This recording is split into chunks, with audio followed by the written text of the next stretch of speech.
Chères collaboratrices, chers collaborateurs, je veux commencer par vous remercier. Remercier chacun de vous dans chacune de vos fonctions. Rendez-vous compte, plus de 40 métiers différents au sein d'une même entreprise. Quelle richesse, quelle diversité, et puis pour moi, quel plaisir de conduire à vos côtés la marche de la mutualité française Saône-et-Loire. La deuxième année de notre plan stratégique 2020-2025 se termine et nous sommes très satisfaits des résultats et des avancées obtenues en 2021. La MFSL dispose de suffisamment d'atouts pour être, d'ici à 2025, un entrepreneur social reconnu pour sa capacité à proposer des solutions globales qui favorisent autonomie des personnes âgées, autonomie des personnes en situation de handicap, leur santé et leur citoyenneté. Nous avançons dans cette trajectoire en nous appuyant sur 3 piliers très simples. Le premier, la confiance, la vôtre et celle de nos partenaires. La confiance et l'engagement ne se décrètent pas, elles se gagnent au quotidien. Eh bien, nous continuerons à nous y employer. Le deuxième pilier, c'est de faire en sorte que cette trajectoire MFSL soit également la vôtre. Vous devez avoir envie de la porter.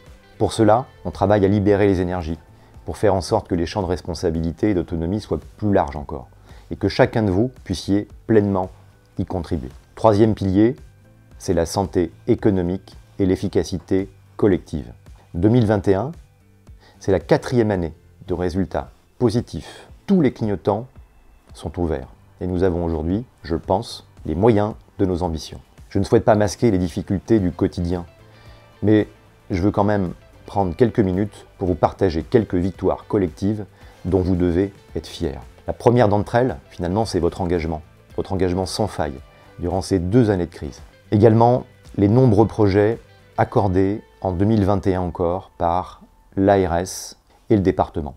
Les conventions structurantes signées avec des collectivités majeures du département. La mise en œuvre effective de notre plan de transformation pour les jeunes en situation de handicap. Le lancement réussi en septembre de notre dispositif d'insertion sociale et professionnelle pour les jeunes. Le lancement de notre EHPAD hors les murs, dans la Bresse. Le lancement également de notre réseau d'accueillants familiaux salariés pour personnes en situation de handicap. Une croissance extraordinaire cette année de l'activité audioprothèse. Mais aussi les succès de la marque Athesia, une entreprise, vous le savez, pas comme les autres, qui développe savoir-être, savoir-faire pour les plus éloignés de l'emploi. Nous avons également recruté 6 nouveaux chirurgiens dentistes en 2021. Et puis, souvenons-nous, ce colloque Senior et Autonomie, avec la présence de la ministre Brigitte Bourguignon, un colloque qui a rassemblé plus de 200 personnes.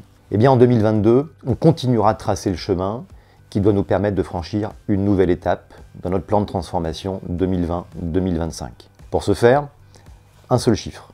En 2022, la MFSL investira plus de 7 millions d'euros et tous les secteurs seront concernés. Bien sûr, les pôles handicap, Athesia, le secteur de l'optique, le secteur de l'audioprothèse, le secteur du dentaire, mais aussi de nombreux outils numériques pour faciliter et optimiser notre gestion. Avant de terminer mon propos, je souhaite vous dire à quel point je sais que changer n'est pas facile.